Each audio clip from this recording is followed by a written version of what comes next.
राष्ट्र सर्वप्रथम, राष्ट्र सर्वप्रथम, राष्ट्र सर्वप्रथम,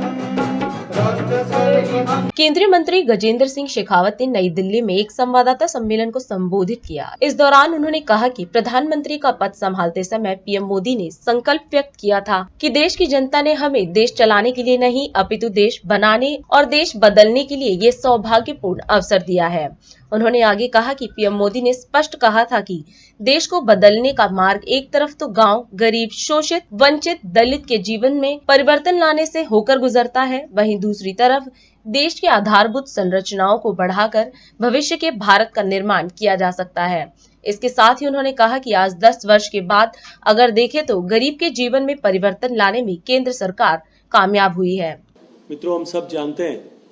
कि पिछले लगभग 10 वर्ष के मोदी जी के शासनकाल में देश को विकसित बनाने के लक्ष्य को लेकर के जो संकल्प प्रधानमंत्री की कुर्सी पर बैठने से पहले माननीय मोदी जी ने व्यक्त किया था कि देश की जनता ने हमें देश चलाने के लिए नहीं अपितु देश बनाने के लिए, देश बदलने के लिए सौभाग्यपूर्ण अवसर प्रदान किया है। और उसी वक्तव्य में उन्होंने ये स्पष्ट किया था कि देश को बदलने का मार्ग जो है वो एक तरफ गांव, गरीब, पीड़ित, शोषित, वंचित, दलित इन सब के जीवन में परिवर्तन लाने से होकर जाता है, लेकिन दूसरी तरफ देश की आधारभूत अवसंरचनाओं को बढ़ाकर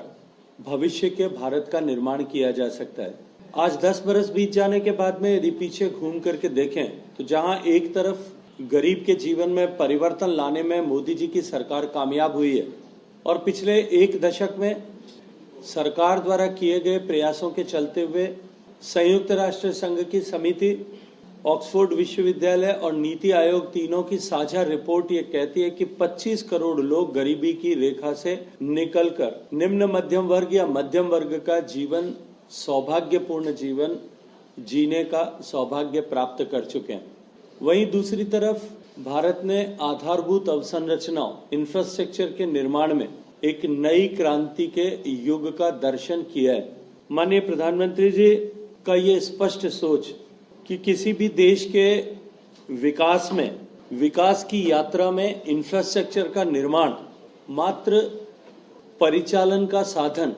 मीन्स ऑफ नेविगेशन होने के बजाय सस्टेनेबल ग्रोथ और इंक्लूसिव ग्रोथ का माध्यम होता है। जैसा हमने पढ़ा होगा अमेरिका के एक पूर्व राष्ट्रपति का कथन कि अमेरिका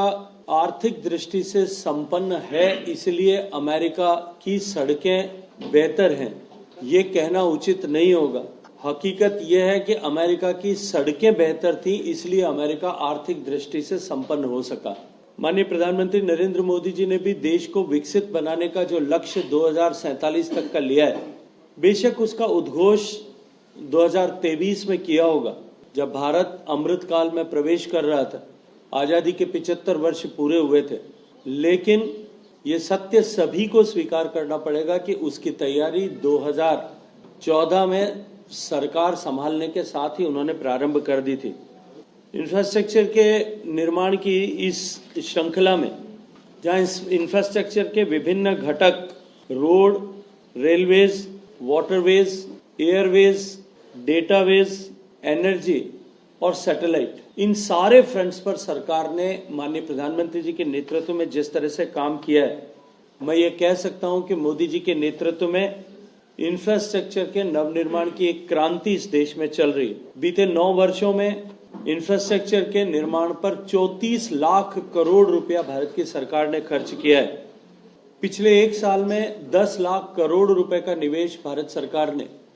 इंफ्रास्ट्रक्चर के निर्माण पर किया था, जो यदि मैं 2013-14 की तुलना में देखूं तो उससे कई गुना अधिक है। इस वर्ष भी बजट की घोषणा में कैपिटल एक्सपेंडिचर पर माननीय वित्त मंत्री जी ने 11 लाख करोड़ रुपए का प्रावधान किया है। और सामान्यतः यदि हम आर्थिक जगत की परिभाषा या उनके आकलन के अनुरूप अध्ययन करें तो इंफ्रास्ट्रक्चर पर की गई खर्च की गई राशि का उस साल की जीडीपी पर 2.45 टाइम्स इम्पैक्ट होता है और आने वाले सालों में जो कैस्केडिंग ईयर्स उसके बाद के वर्ष हैं उन पर वो लगभग 3.5 टाइम्स जो है प्रोडक्टिव होता है। आरबीआई की स्टडीज भी ये कहती हैं कि कैपिटल एक्सपेंडिचर में निवेश किए गए प्रत्येक रुपए से 3.25 रुपए 3.25 रुपीज प्रोडक्टिविटी इंक्रीज होती है। माननीय प्रधानमंत्री जी के नेतृत्व में जिस तरह से इंफ्रास्ट्रक्चर के डेवलपमेंट पर काम हुआ है, उसके चलते हुए निश्चित ही भारत की अर्थव्यवस्था को एक नई ऊंचाई मिली है, नया उछाल मिला है। और अनेक अध्ययन ये कहते हैं कि भारत आज विश्व में सबसे तेज गति से बढ़ने वाली अर्थव्यवस्था मात्र इसीलिए बन पाया है कि भारत ने अपने इंफ्रास्ट्रक्चर पर निवेश को न केवल सुदृढ़ किया है, इंफ्रास्ट्रक्चर पर निवेश को न केवल बढ़ाया है, अपितु इसको कंटिन्यूटी दी है। निरंतर इंफ्रास्ट्रक्चर पर निवेश को बढ़ाए जाने के अपने संकल्प के चलते हुए और जो लक्ष्य तय किए हैं, उन लक्ष्यों को ईमानदारी से पूरा करने के सोच के चलते हुए आज भारत आर्थिक दृष्टिकोण से विश्व में सबसे तेज गति से बढ़ने वाला देश बन चुका है। राष्ट्र